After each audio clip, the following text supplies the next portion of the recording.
Hello, everybody. I'm coming to you at the end of another week, and although I am coming to you relatively late, as always, I am coming. It has been, I don't know, a kind of rough one. I've definitely had worse in the most recent weeks. I've been adapting to, let's count it off. I've been adapting to the lack of drugs in my system as I grow used to not having coffee every single day. I'm adapting to the claustrophobia of being a has-been content creator. We'll talk about that more. I've been waking up around 8 most days. That is probably the biggest success of the week. I've talked about this before. Historically, if I just let my circadian rhythms do whatever they were going to do, it worked out well. Not really the case last like year or two of my life. So I've just been having myself like, you got 8 hours, 9 hours, whatever, we're getting up. You're going to be tired, you're tired, sleeping 12 hours, who gives a fuck? So that has allowed me to reclaim a little bit of clerical time in my life, which is very, very positive. My time as a whole does not feel successfully reclaimed. The hamster wheel I'm currently stuck in is doing a 4 hour stream, which is about standard for me, doing a 4 hour stream and then taking the time to do a short totally kills my brain at present. That is like the limit of what I can do is try to be funny on stream for 4 hours and then try to be funny in a short. And that's like a 1 hour work period, give or take 15 minutes after that.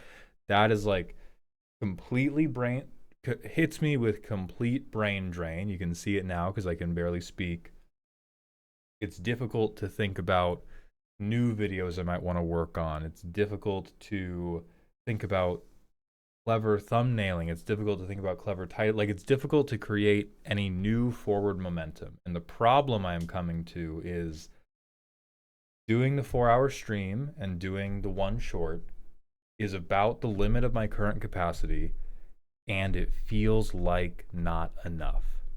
It's not enough financially. It is not enough in terms of overall channel growth. It is not enough. I think in terms of views in an absolute sense, it's 100% enough.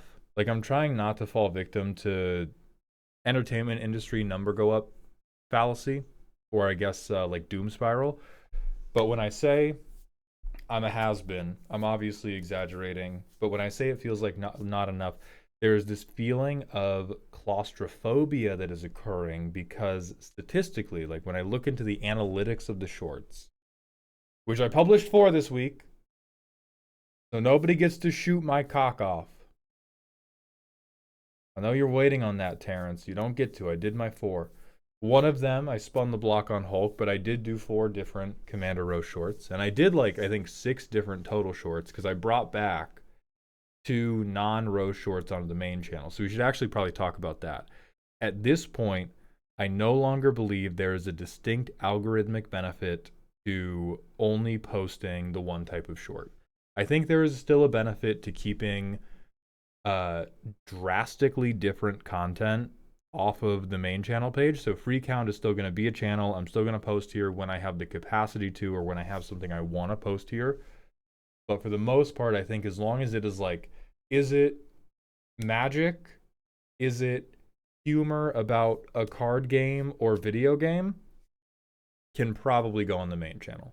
I don't think it's deleterious, but what I have come to, and we can see this in the stats, and I'll pull some up for us to look at, is these videos are fun for me to make and are 100% not worth delaying a commander roast over.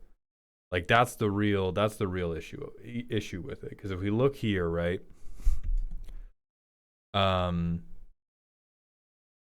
this is the first one I did this week, Emperor of Palamecia. It's at 260k. Then there's a skit I did about Worlds, 280k, about Magic. This was a pretty high performer. Then a bad Hulk short, which is at 200k. Then the Goblin skit, which is 132k. That's fine. We can look at it. I think it like had people subscribed. 16 people subscribed. I got $27 to yell in my room about being a Goblin player. That's awesome. That's objectively phenomenal. It's just not phenomenal enough for me to be like, oh yeah, I did this instead of a commander roast. It's the type of video that I think I only get to do in addition to a commander roast. Um, so that is that realization. You're probably going to see other skits like this, but only after I have hit roast quota for the week, which I'm going to call roast quota for the week 5. If I've done 5 for the week, I'm allowed to do whatever the fuck I want, and you can't stop me. So let's talk about being a has-been. Obviously not actually a has-been, but what I'm noticing in the analytics is the subscriber growth is slowing down more and more. I'm reaching the edges of, if there's like a total population of people who are rocking with the type of thing I do, I'm starting to really like fill out the bubble. You know, when we colored stuff in as kids and you would just like, you could just kind of scribble whatever you want while you filled in the middle, then you got to the edges of the circle and you had to be kind of like more precise. I'm beginning to feel like I'm filling in the edges of that circle now. And I've been wildly more successful than I anticipated.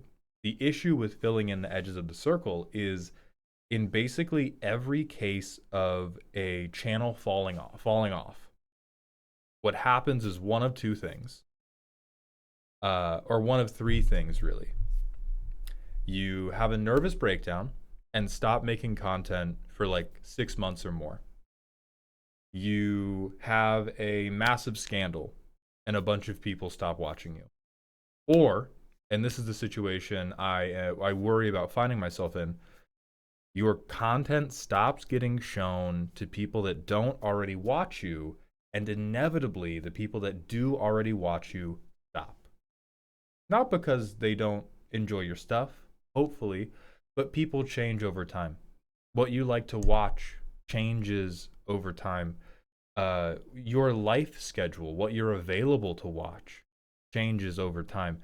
And so if a channel ever gets into a spot where it's totally unable to appeal to new people, that is actually the death knell of most YouTube channels, unless you're massive, right? If you have 10 million subscribers and those are the only people, and that is going to be a dwindling supply of viewers for you for the rest of your life, who cares?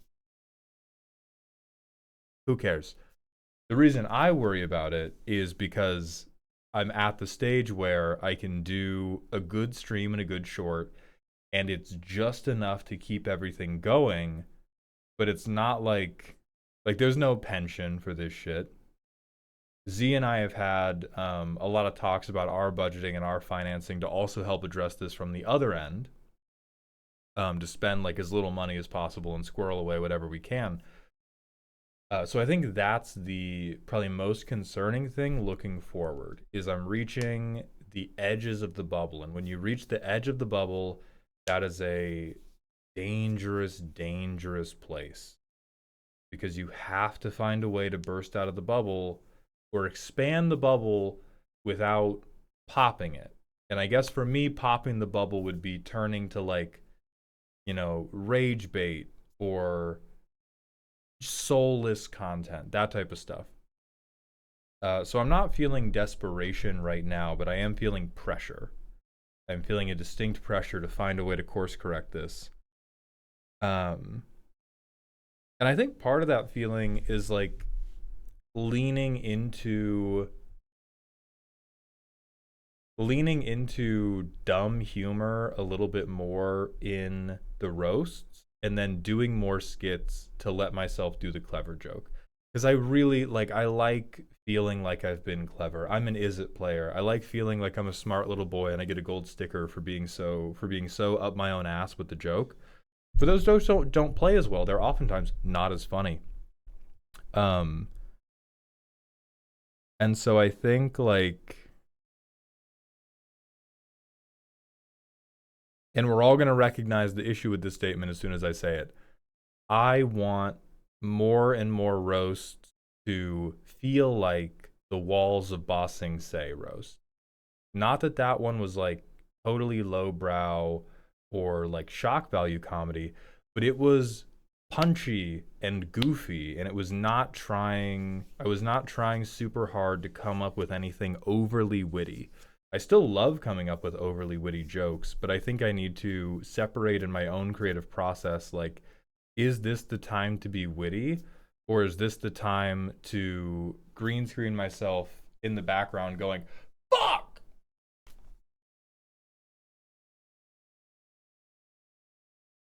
Yeah. And so I would say the biggest upside towards that is having reclaimed a little bit more time from the day by getting up after I sleep 8 or 9 hours instead of just letting myself sleep.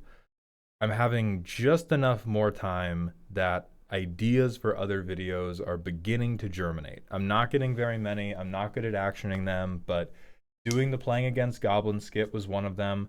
Pulling the trigger on the world skit was another. And so the hope is over the next couple weeks, I can plant more of those seeds. I can water more of those seeds, and I can let them flourish to try to begin showing more sides of my sense of humor to continue appealing to a broad enough audience. Because there's already churn. There's already plenty of people who began watching me 2 years ago who don't watch me now. That's going to happen. It's going to keep happening. I don't want to become obsessed with like the subscriber number going up forever. There is an ecosystem that gets created on every YouTube channel, and I think it's very important to tend to that. And I think mine's looking like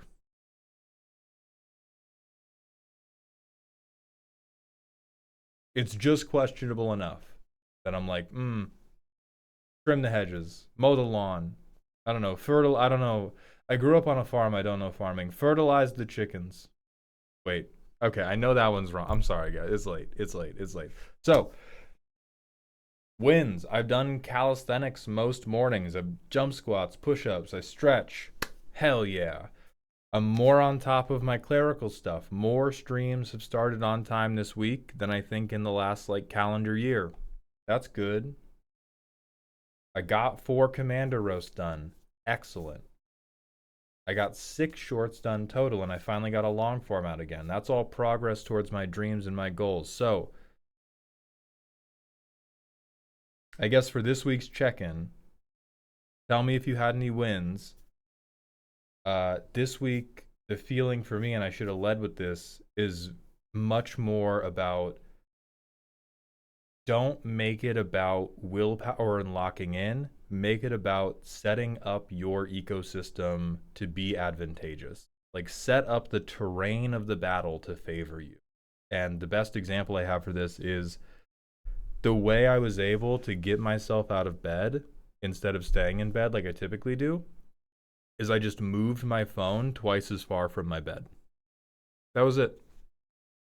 And I've had like, I think one day I didn't get up because I slept really bad. One day I like crawled across the floor to turn this alarm off and stayed asleep. But every other day, just the act of having to get up to turn my phone off made a big difference. And I've been trying to find more ways to apply that lesson of don't put it on myself to fight through the negative feeling.